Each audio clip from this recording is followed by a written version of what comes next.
My girlfriend, who is 20 years younger, is pregnant. Our children have grown up, so please grant me a divorce. While enduring a profound sense of disgust welling up from the depths of my heart as I watched my husband apologize to me, I handed him the divorce papers I had prepared. Here are the documents you requested. I'll take everyone, but the eldest son. Upon hearing my words, my husband seemed genuinely surprised, but I ignored him and left the scene. I'm Dolly, a 56-year-old housewife. I married Greg, an office worker, 35 years ago, and we had 2 children together. And now that our children have successfully found employment, I finally had a moment to breathe. Our eldest daughter, Natalie, is 28 years old.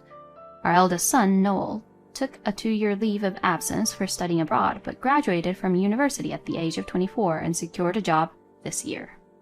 Since Greg's company had set the retirement age at 65, Greg, who was 58, intended to continue working for the remaining 7 years and even planned to work for a subsidiary company after retirement. Thanks to my affluent family background and the investments I have been doing since a young age, I had a decent income. Regarding Greg, even if you don't work so much, we have enough savings to live comfortably in our retirement years. That's what I explained, but I'm not comfortable living on your income, so I'll keep working while I can. And he stubbornly chose to continue working. Greg has a sister-in-law who is 48 years old and 10 years younger than him. Greg has significant affection for his much younger sister-in-law. Unfortunately, there was no conflict between me and my sister-in-law, and when we met, we would engage in casual small talk. We had a normal relationship where we maintained a slight distance between us. However, that sister-in-law did something outrageous.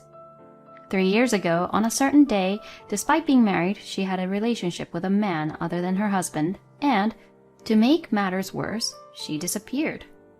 Furthermore, my sister-in-law had a 21-year-old son named Joe, but her husband refused to take custody. Considering that Joe was already 21 years old, it was somewhat harsh, but not an incorrect argument to say that he could live on his own. In response to this, both our parents-in-law and Greg were furious. And as a result, for some reason, Greg decided to take Joe into our home without consulting me at all. Joe is coming to the house tomorrow.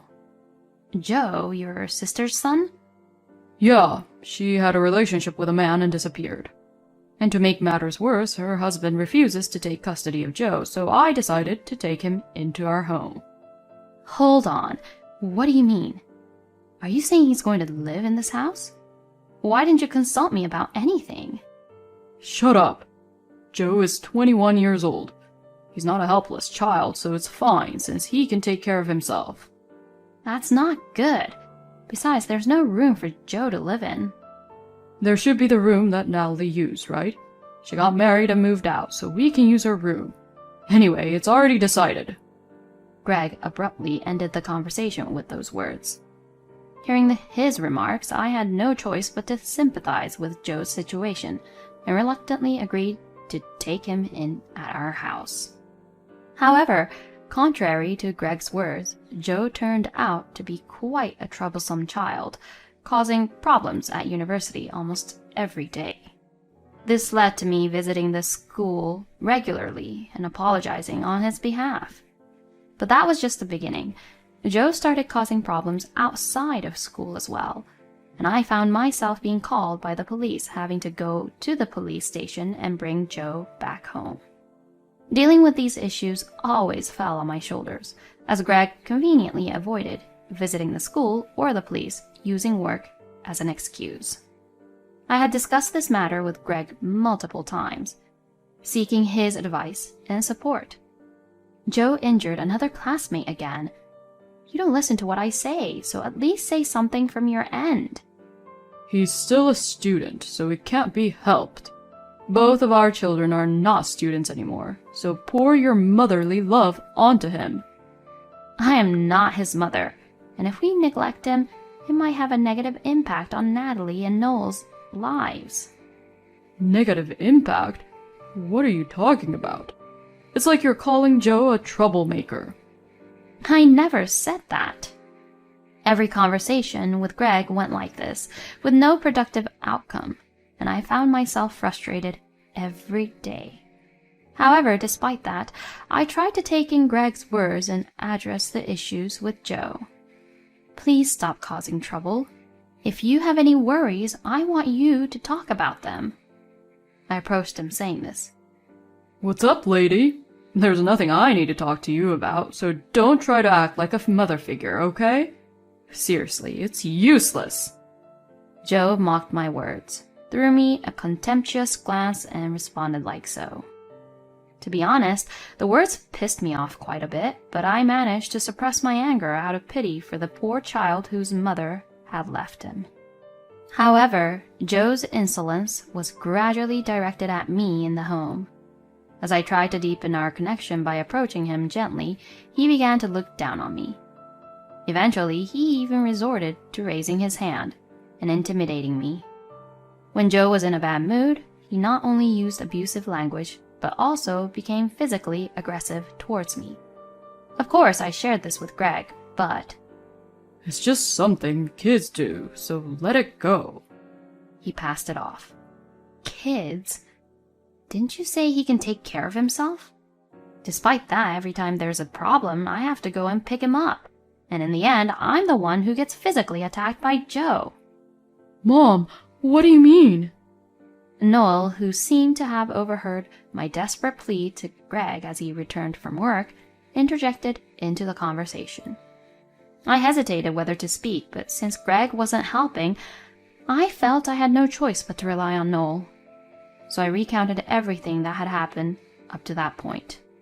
The truth is, Noel is highly skilled in judo and has a large and strong physique, capable of easily subduing Joe, even if he becomes violent. After hearing my story, Noel spoke up. Why does Mom have to take care of someone like him?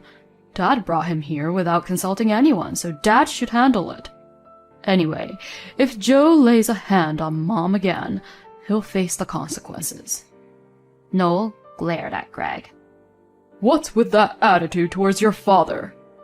Greg was furious with Noel, but Noel continued. You never consult the family on important matters, yet you conveniently act like a father figure only in situations like this. Noel blurted out those words. Sensing the situation becoming explosive, I decided to forcefully end the conversation. I honestly can't bear it anymore, so do something about it. I told Greg. The following day, I brought Joe home after another fight at school. Don't cause any more trouble. If you cause problems, leave. I told Joe this, but he replied, You were acting like a mother figure until recently, and now you want me to leave? Are you really an adult? You're such an irresponsible woman, he replied. I tried to retort to his words, but before I could speak, Joe hurled a plate from the dining table towards me. Don't bother me, he shouted angrily. In that instant, Joe's body was lifted off the ground and slammed onto the floor. Irresponsible is a woman like your mother who leaves her kids and disappears with a man. And someone like my dad who is stupid enough to take in a problem child like you without permission and leave him there. Then Noel, who for some reason was at home, straddled Joe. Suddenly struck by a strong force, Joe seemed overwhelmed by the Noel in front of him and screamed inarticulately. You thought Mom was weak, so you attacked her, right? You don't dare mess with someone like me, but you act all tough with people weaker than you. Don't you ever disrespect Mom again. Joe could only nod in tears at Noel's vehement rebuke. It seems that based on the conversation from the previous day, Noel had intended to have a serious discussion with Joe and come to an understanding, persuading him not to cause harm to me. And when he came home, he heard Joe and I arguing at the front door.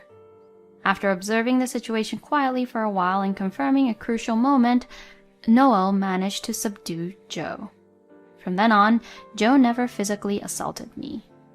However, he continued to verbally attack me behind Noel's back, making hurtful remarks in secret. And I reached the limit of my patience. Until then, I had been trying my best to make my relationship with Joe somewhat better. I made an effort to find out Joe's favorite food from my mother-in-law and served it during dinner. I also put in extra effort to engage in conversations with him, hoping to improve our connection. However, Joe and his friends engaged in shoplifting at a store on their way back from school, and he was caught and disciplined once again. On the way back from picking him up from the police station, I've reached my limit. When we get home, we will have a serious discussion, I announced, and mentioned that I would also have a conversation with Greg and Noel. And during dinner, if Joe's attitude doesn't improve any further, I will leave, and from now on, I will cease all efforts towards Joe. I don't even want to call him by his name, so I'll refer to him as your sister's eldest son, I told him. Greg, as usual, confronted me in response to my words. You're practically Joe's mother. How can you say something so cold-hearted? He blamed me. I have never been the mother of the eldest son, nor have I ever had the desire to be a mother. I don't have any warmth for a complete stranger who engages in criminal behavior. I spat out my words. Then it seemed Greg finally realized the seriousness of the situation, and as a compromise, he promised that if Joe caused another problem, he would enroll him in a boarding school. Although I didn't have much faith in it, it was the first time Greg proposed a compromise, so I decided to accept it, while also observing the situation. However, despite Joe's problem behavior decreasing, it never completely disappeared, and Greg, using the excuse of being busy with work, never fulfilled his promise. Noel finally started pushing for a divorce between Greg and me, and I began seriously considering it and making preparations. During this time, Greg started spending more time away from home, using work as an excuse, going on frequent overnight stays, and eventually even not coming back for days. Then one day, Greg came home unusually before dinner. My girlfriend, who is 20 years younger, is pregnant. The children are already adults, so please agree to the divorce. He apologized to me. With a sense of disgust towards this insincere apology, I handed him the divorce papers I had prepared. Here are the documents you wanted. I will take everyone except the eldest son, I replied. Huh? Take Joe with you too. No, that's impossible. After all, that child is a complete stranger to me. Moreover, he only causes problems and brings trouble. Why should I take him with me? My words provoked a stronger reaction from Joe than from Greg. You're still irresponsible. So after acting like a mother all this time, when I became a nuisance, you just want to abandon me. Is that it? When did you become a nuisance? You've been nothing but a nuisance from the beginning to the end. As Joe, on the verge of tears, looked at me with disbelief, I spoke to him while laughing, devoid of any sympathy. Noel, who had been silently observing the entire situation, finally spoke up. After all the things you, Dad, and Joe have done to Mom that require much more than just apologizing, you have the audacity to rely on her now. Saying that, Noel took the packed belongings and went with me to my parents' house, and I had already arranged for a lawyer to handle the divorce proceedings in compensation from Greg and his affair partner. I also contacted my in-laws to inform them of my sister-in-law's whereabouts, which I had found out through a private investigator. And then regarding my sister-in-law, I will claim child support for Joe, I declared. I had a sense of unease when Greg started spending more time away from home, so I immediately hired a private investigator and also located my sister-in-law's whereabouts. Greg, for some reason, refused to proceed with the divorce. There's no way I can afford any alimony, he complained to his lawyer. And it's not surprising. Greg was spending money on his affair partner, and without my income, it would have been difficult to sustain their lifestyle.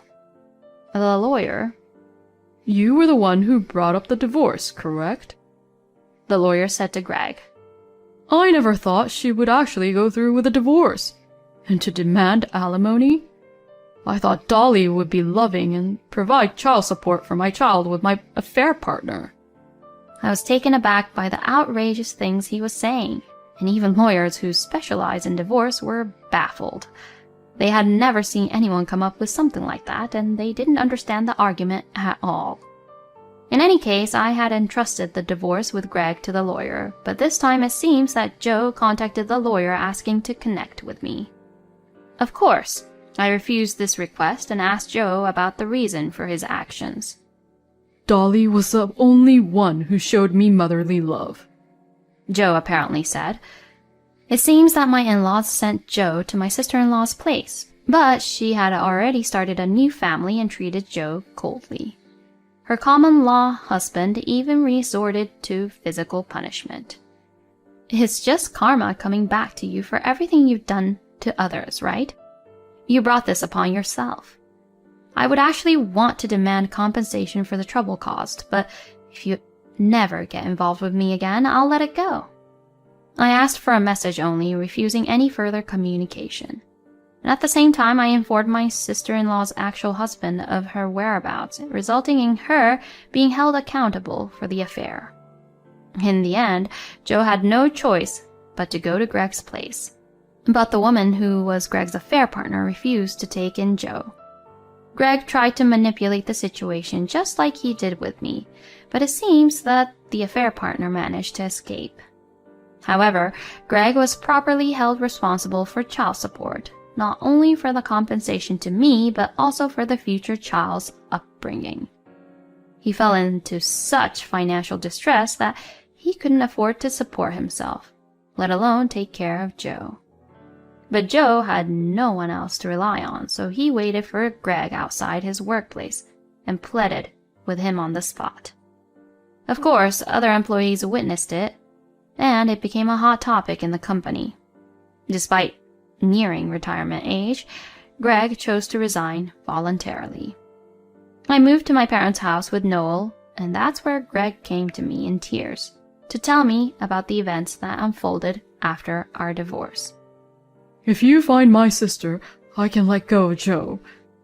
Let's live as a family without interference. You two are all I have.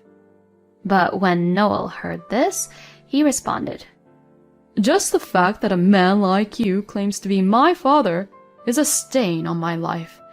It's absolutely impossible for us to live together, and I never want to see your face again.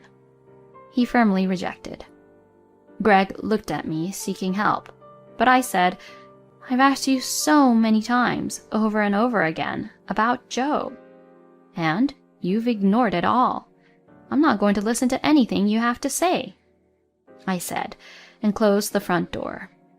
Greg continued to cause a disturbance outside for a while, so I called the police to have him taken away. Then I immediately contacted a lawyer and obtained a restraining order. After that, it seems Greg tried to contact and visit our eldest daughter, Natalie, but her husband warned him to stay away. Natalie's husband was a police officer, so Greg, fearing another involvement with the police, apparently disappeared completely. And then Noel introduced me to his girlfriend, whom he is considering marrying. I will be fine on my own. Live with your future wife. Upon hearing this, Noel began cohabiting with his girlfriend, and I started living alone. Although I occasionally feel a sense of loneliness in my newfound life alone, I am enjoying a leisurely and fulfilling life of freedom. The alimony from Greg was originally planned to be paid in installments, but it quickly fell behind. When I informed my parents-in-law that I was considering legal action, they offered to advance the full payment on my behalf. It was quite distressing to me that I seemed to be depriving my parents-in-law of their retirement funds. In the first place, if Grandpa and Grandma didn't neglect Mom and push Joe onto her, Mom wouldn't have suffered at all, so there's no reason for Mom to worry about anything. When Noel said that to me, I felt somewhat relieved.